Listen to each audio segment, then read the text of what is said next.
When my wife told me I'm moving back in with my ex-wife to take care of her, you will understand one day. I smiled and said, of course. I even packed her bags and drove him there, but I quickly slipped into his mailbox, had him back home empty-handed in less than 48 hours. I'm moving back in with my ex-husband to take care of him.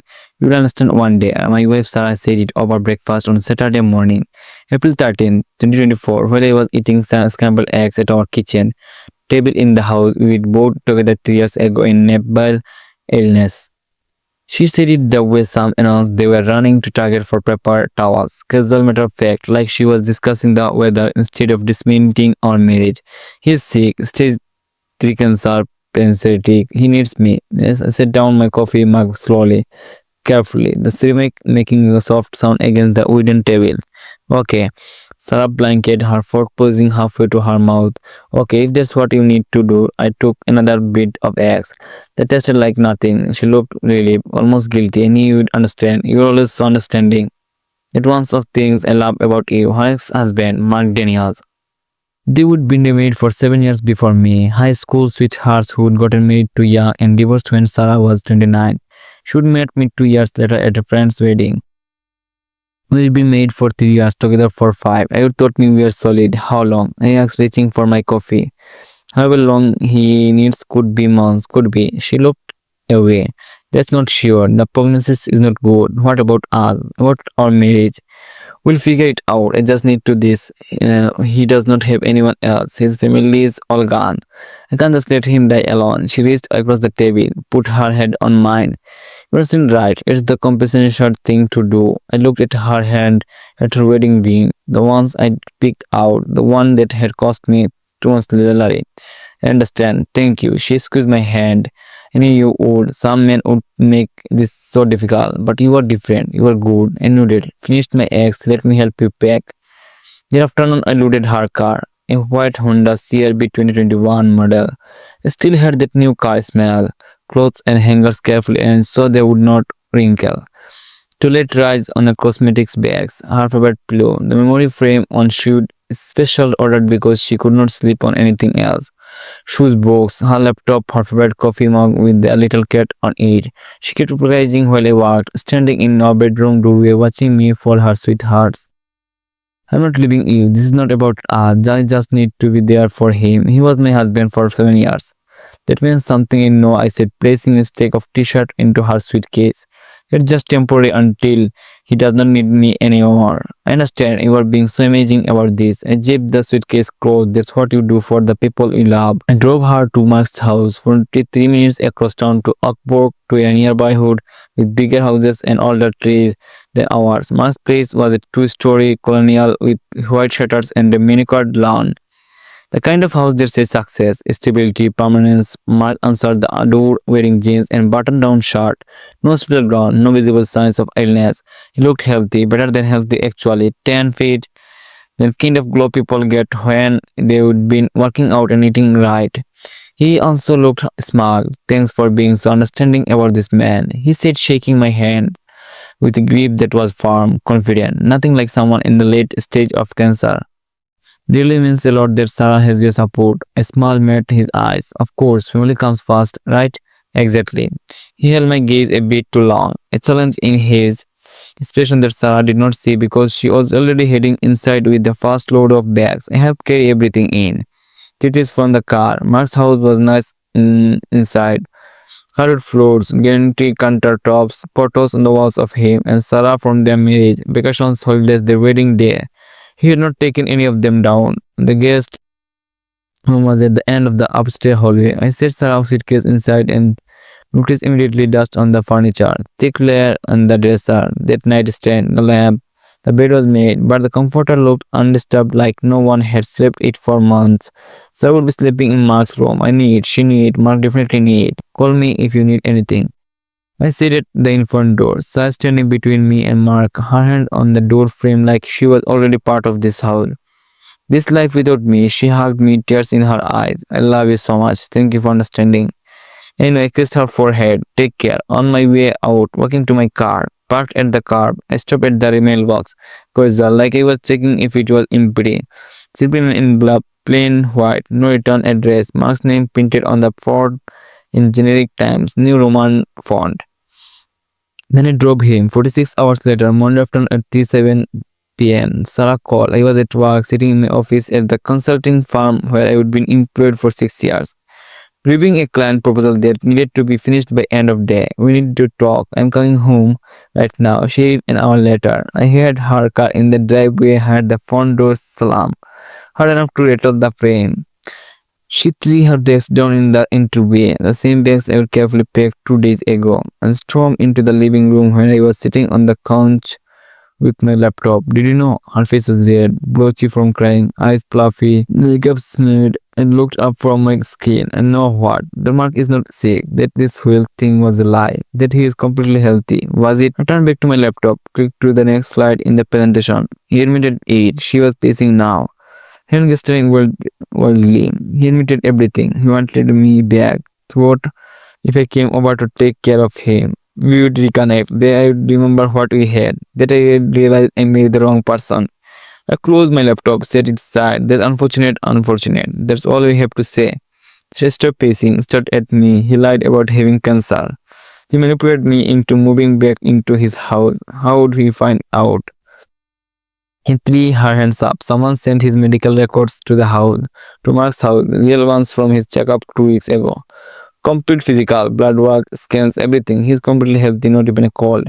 The envelope was in the mailbox this morning. Mark opened it while I was making coffee in his face, just he went white. I asked what was wrong and he tried to hide it, but I gave in. She broke off. Breathing hard, I nodded slowly. Interesting, that's it. Interesting. Her voice is rising. Don't you care that he manipulated me, that he lied about dying? I care that you laughed. Her face shifted. Confusion replacing anger. What? You told me you were moving in with your ex-husband to take care of him independently because he was dying. You did not verify that. You didn't ask for medical records. Did not talk to his doctors. Didn't get a second opinion. You just went. He told me he had stage 3 pancreatic cancer. He would. Why would anyone lie about that? I don't know, but you believed him without questions. Packed your favorite pillow, the one you can't sleep without, moved your clothes, your books, moved into his house. I stood up. I walked to the kitchen, poured myself a glass of water. The guest room had dust on everything on the dresser. The nightstand. No one had been in there for months. Sarah went very still. It was not. I was not planning to. What was it like, Sarah? Where were you planning to sleep? She did not answer. Looked at the floor. I drank my water. Set the glass down carefully. That's what I thought. You were twisting this, making it sound like I was leaving you from him. I was trying to help someone who was dying. Were you? I walked to my desk in the corner of the living room, the one I would set up to work from home during CO and never dismantled. Opened the top drawer, pulled out a manila folder, handed it to her. She took it with shaking hands. What is this? Mark's medical records, the real ones, complete physical from 2 weeks ago. Blood work, CT scan, checked X-ray. All clean. Sarah opened the folder, studied the page.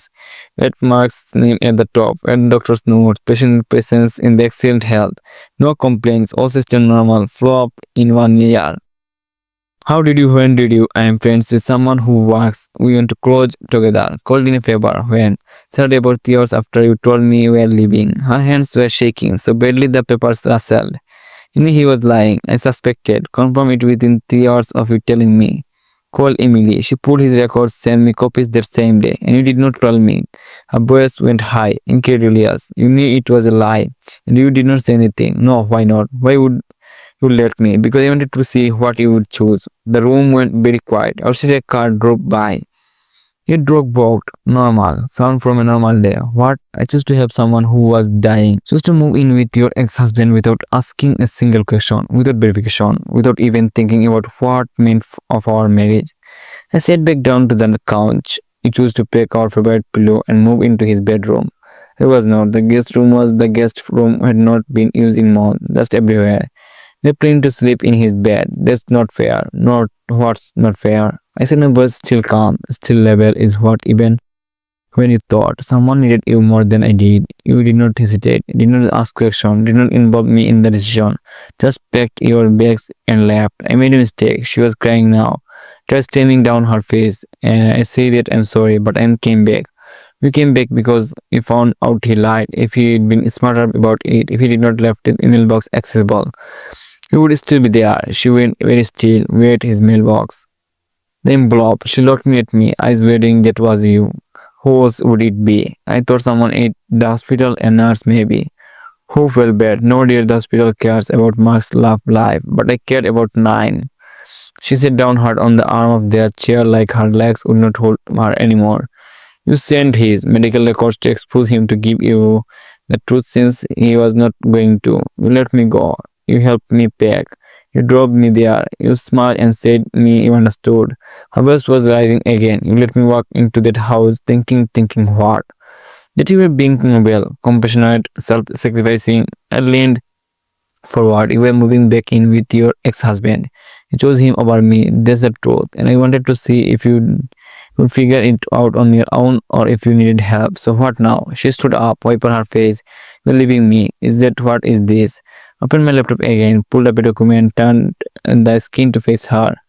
Divorce papers. Filled out my signature at the bottom. I feel this morning, will be served tomorrow. Her face drained of color. We're serious completely because of 2 days, because I made one mistake, because when you thought someone needed you more than I did, you did not hesitate, you did not question it, you just left. I closed the laptop, and because if you've been willing to move into Mark's house, into his bedroom for however long he needs, then our marriage was already over. I just made it official. I came back. She was shouting now. I left him. I chose you. You came back because you got caught. Because I sent those records. We had not if we never found out. How long would you have stayed? A week, a month until you and Mark reconnected. She opened her mouth, closed it. No, sir, that's what I thought. I stood up. You had 30 days to find a place. The house is in my name. Bought it before we got married. Where I am supposed to go, I don't know. Maybe Mark still has room. The guest room could use some distrusting. She stared at me like she would never seen me before. Like the man standing in front of her was a stranger wearing her husband's face. Good. I had spent 3 years being understanding, being patient, being the nice guy who never complained when she worked late, when she canceled plans, when she kept photos of her ex-husband on her phone or the memories. Being the guy who packed her bags and drove her to another man's house with a smile because that's what good husbands do. They understand but understanding his limits, and mine had just run out. Sarah grabbed her bags, did not say another word. I walked out front door and got in her car and drove away, and I stood at the window watching her tail lights disappear down the street. My phone buzzed, a text from Emily Chen. Did it work? I typed back perfectly. Thanks for the favor, anytime. Coffee soon, definitely. I set my phone down, looked around the house. My house now quite empty, exactly how I would felt it before Sarah. Before I would left someone else me that being. Understanding meant being a roommate. The divorce would be final in 90 days. Sarah would sign our contest. But either way, it was over, and somewhere across town. Mark was probably realizing that this plan to win back his ex-wife had backfired spectacularly. Not because of a plain white envelope in his mailbox containing a truth he would try to so hard to hide. I smiled, poured another glass of water, sat back down at my laptop. I had work to finish, a presentation to complete, a life to rebuild, and this time to do it on my own terms.